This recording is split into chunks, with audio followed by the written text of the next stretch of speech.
2.7 மூன்றாவது கணக்கு √7 - 2 √7 + 2 = a × √7 + b எனில் a மற்றும் b இன் மதிப்புகளை காண்க. இந்த பின்னத்துக்கு இது சமன் சொல்லிட்டாங்கன்னா ab உடைய மதிப்பை கண்டுபிடிக்கணும்னு சொல்லிட்டாங்க. ஃபர்ஸ்ட் எதை விகிதப்படுத்த போறோம்? பகுதியை விகிதப்படுத்துறது. இந்த பேட்டர்ன் பார்த்தோனே நீங்க என்ன சொன்னா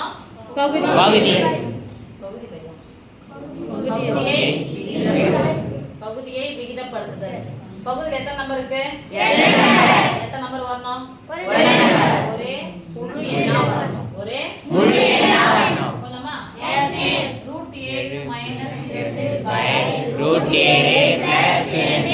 இரண்டு நம்பர் வரணும்னா அந்த இரண்டு நம்பர் என்ன பண்ணணும்? அதால பெருக்கணும். குறிய மாத்தி பெருக்கணும். அந்த நம்பர் பெருக்க போடுறோமா? Yes miss. சாதல வரும்போது முக்கியமான பாடத்துல வந்துச்சு இந்த மாதிரி பை போட்டு வந்துச்சுன்னா இதே மாதிரி தான் குறுக்க தான் பெருக்கணும். இங்க இங்க போனா ரெண்டு வேலை. அதனால தான் என்ன பண்றோம்? நடுவுல போடுறோம். √7 ரெண்டால தான் பெருக்க போறோம். நாங்க பிளஸ் இருந்துச்சுனா -2 √7 - 2 a × √7 + b. தரக்க மாட்டீங்க. இப்போ நேரா பெருக்க போறோம். நம்பர் அதே தான், குறிகள் மட்டும் மாறி a + b × a - b பாக்க சொல்லலாமா? Yes miss. √7 பெருக்கனா நம்பர் பெருக்கலாமா? a - b the whole square. Right தானா? Yes miss. ரெண்டு முறை வந்து ரைட்? Yes miss. இல்லைங்க மிஸ் எனக்கு பயமா இருக்கு அப்படி சொன்னா அப்படி பெருக்குங்க.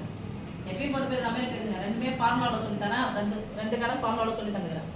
மைனஸ் இன்டு மைனஸ் பிளஸ் √7 பெருக்குனா 7 நாளைக்கு கூட்டினா எத்தனை? 11. நம்பர் கூட்டி வச்சல? Yes miss. குறுக்க பெருக்குறோம். 2 × √7 மொத்தப்பட மைனஸ் மொத்தப்பட மைனஸ் 2 × √7 குறிகள் ஒரே மாதிரி இருந்தா கூட்டி பொதுவான குறி மைனஸ் 2 √7 கூட்டினா 4 இதுக்கு என்ன பண்ணலாம்? 12 - 4 = a × √7 + b. தரக்காம ரெண்டே குழந்தைங்க சொல்லுங்க. a × √7 + b. அப்படியே இப்போ இது சுருக்க முடியும். 11 - 4 √7 7 4 எண்ணிக்கினால் 3 √7 கூட யாருக்கு இருக்கு பாருங்க? -4 மட்டும் இருக்கு. மைனஸ் தான். என்ன குறி இருக்கு? பிளஸ் b க்கு பதிலா யார் இருக்காங்க பாருங்க? பிளஸ்.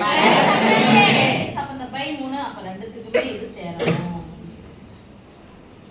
ஒரு நம்பர் இருக்கா ரெண்டுத்துக்குமே சேரணும். Understand? Yes miss. This implies a equal to